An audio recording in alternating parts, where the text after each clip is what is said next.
As-tu peur de la faim? As-tu peur de ces signaux que ton corps t'envoie pour faire passer un message? As-tu peur de manger? C'est le thème de la vidéo du jour.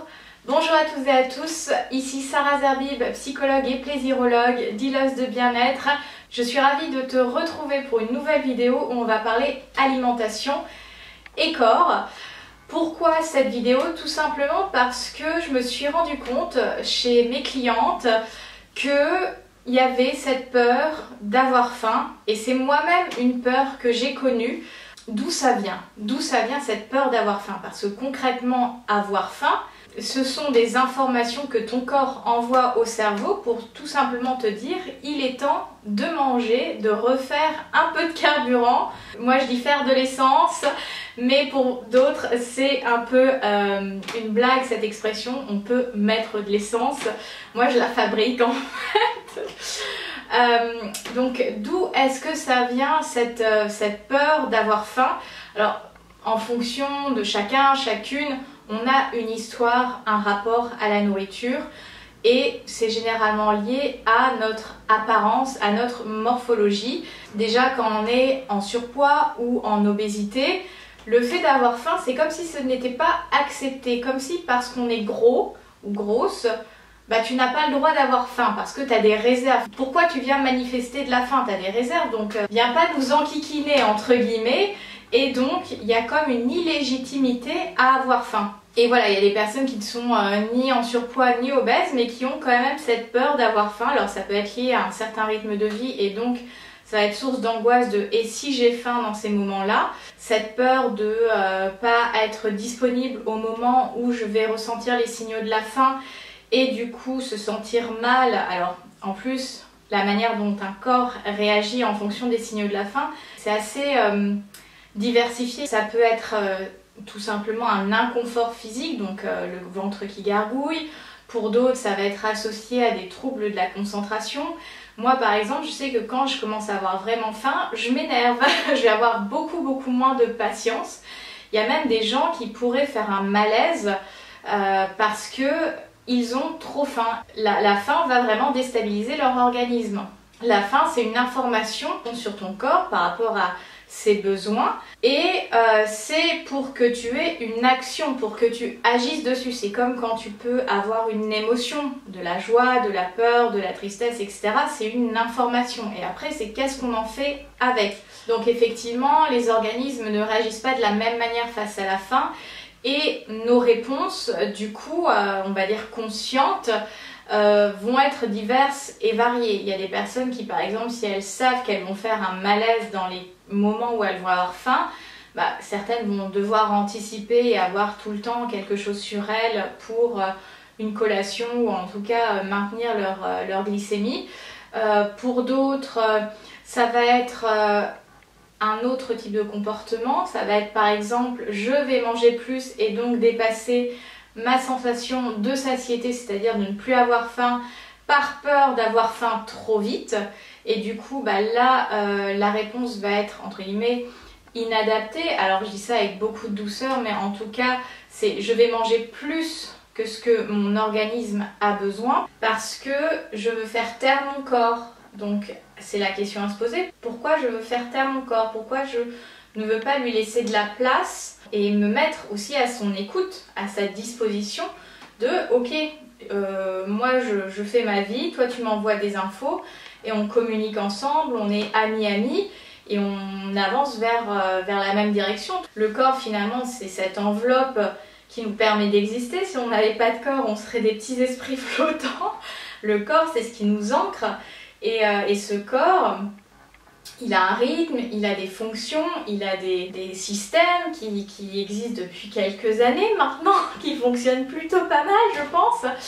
Et c'est vrai qu'on est dans une société où encore il y a un petit peu cette scission entre corps et esprit, et que en gros tout ce qui vient du corps c'est moins important que ce qui vient de l'esprit. C'est comme s'il y avait une sorte de hiérarchie, alors que en fait on devrait tout mettre au même niveau, à la fois ce qui vient de la psyché, voilà, de ce qui habite dans notre tête, et de l'organisme en général.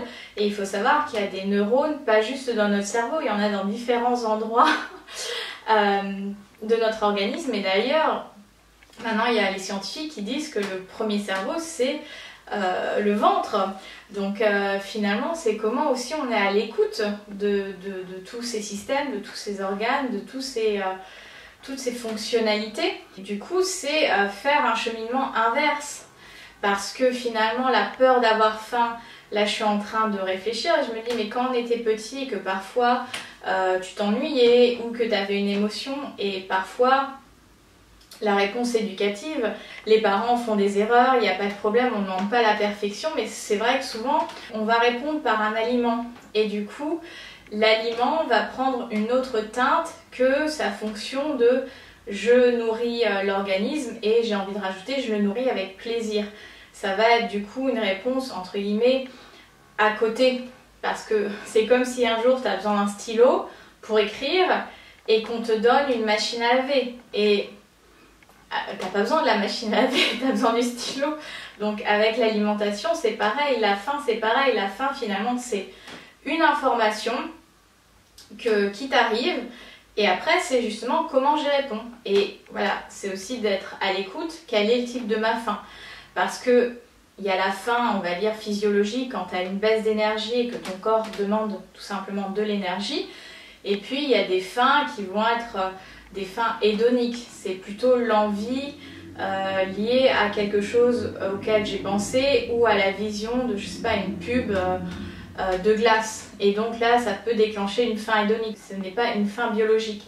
Et souvent, ce qui fait peur, c'est la faim biologique. C'est justement tous ces signaux d'inconfort. Et en fait, ils sont logiques. Notre corps nous signale qu'il commence à être dans l'inconfort. Il a besoin, voilà, d'énergie. Et en fait, l'inconfort, c'est pas forcément mal. Et c'est vrai que tout ce qui vient du corps, comme je disais, c'est souvent teinté de oui, ça fait du bruit, on ne le contrôle pas, etc. Et en fait, c'est pas tant d'apprendre à le contrôler, c'est d'apprendre à le décoder, de trouver son répertoire de réponses et finalement de s'apprivoiser mutuellement. C'est pas tant je suis le maître et le corps et l'animal domestiqué. Comme je disais, c'est d'être sur un plan d'égalité et de s'apprivoiser. De ok, là tu m'envoies telle information, je comprends, je décrypte et je réponds comme ça. Et c'est vrai que quand on a faim, et je sais pas si tu l'as remarqué, parfois tu as faim et puis tu en viens à finir, je sais pas, une tâche au travail ou autre, à la maison, peu importe. Et du coup la faim passe. La faim passe, sauf que elle va passer peut-être pendant une demi-heure, 40 minutes et quand elle va revenir encore plus pressante. Parce que du coup, l'organisme est venu piocher dans les réserves. Et c'est pas une question de si t'es gros, pas gros, etc. Il est venu piocher dans les réserves et donc il est dans un état un peu plus important de tension parce qu'il a besoin d'énergie. Donc quand on commence à avoir faim, c'est une chose et parfois quand tu attends trop, bah, tu vas avoir trop faim. Et moi j'ai remarqué quand j'ai trop faim, alors j'essaye généralement de répondre quand je commence à avoir faim, mais parfois pour X ou Y raison, tu n'as pas la possibilité de manger immédiatement, ou en tout cas dans les quelques minutes qui suivent.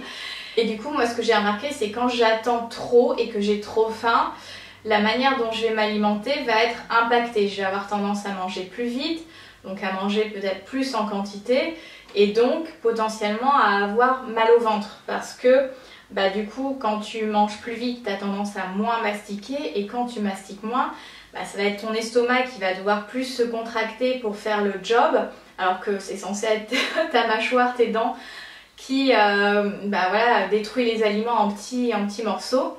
Et du coup, tu peux te sentir pas bien, gonflé, ballonné, lourde, etc. C'est bien de le savoir, de quand on attend trop, ça me provoque ça, et d'essayer en tout cas d'avoir la conscience de bah, comment je fais pour éviter un état d'inconfort encore plus important. Après, la question de la faim, elle va varier en fonction des saisons. Alors on dit que quand il fait froid, on a plus faim, il faut plus d'énergie pour maintenir la température du corps, etc. Oui, non, ça va dépendre des personnes. C'est pas trop dans nos contrées en France, ou en tout cas dans les villes, ou là où il y a quand même un climat tempéré, qu'on tombe pas à des -15, -20, qu'on a réellement un besoin d'énergie drastiquement différent. Mais effectivement, la température va influencer notamment la chaleur. Là, on a une petite vague de chaleur après un temps très automnal, et c'est vrai que du coup, on peut avoir moins faim. La question, ce n'est pas de se forcer, c'est important de s'écouter.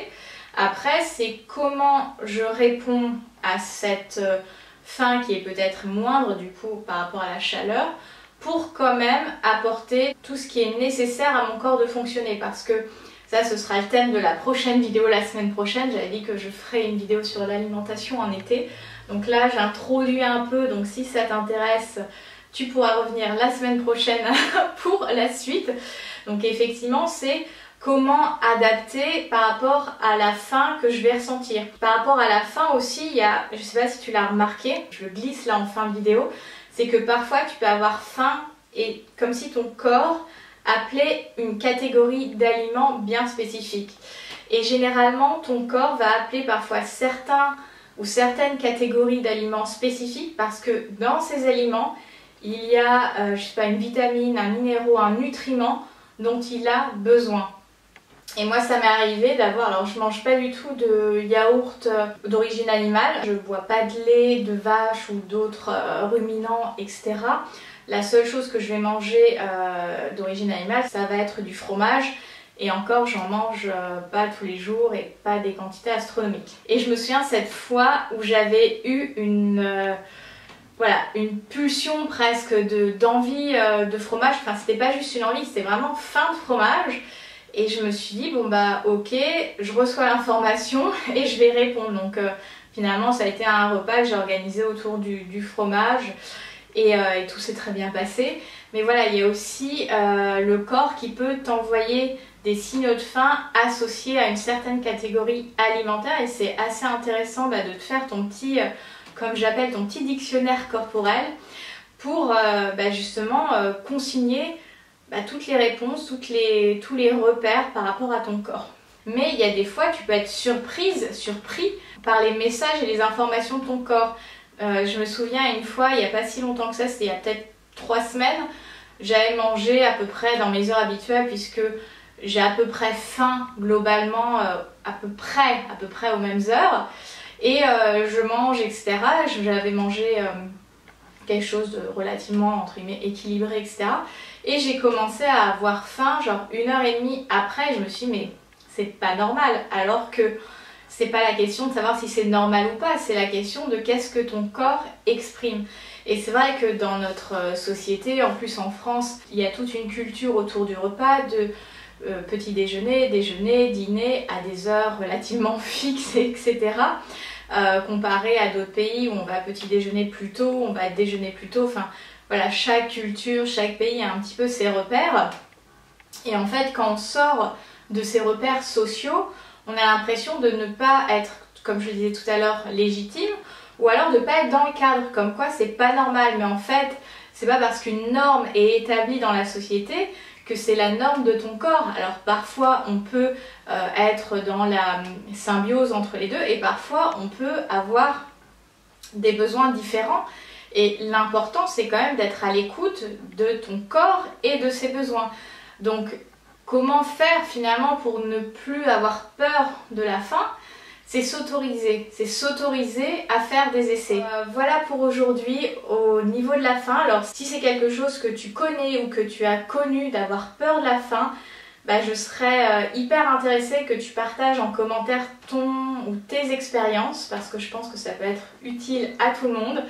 Si ce dont j'ai parlé t'a titillé, alors j'adore ce mot-là, ou a résonné en toi, si tu es curieuse d'en savoir plus sur le dictionnaire corporel, sur les accompagnements que je propose, n'hésite pas à m'écrire sur les réseaux sociaux, généralement Instagram ou Facebook, c'est plus simple pour moi pour gérer. Si c'est la première fois que tu arrives sur ma chaîne, n'hésite pas à t'abonner, à potentiellement cliquer sur le bouton j'aime de la vidéo, la partager si tu penses que ça peut être utile à des personnes que tu connais.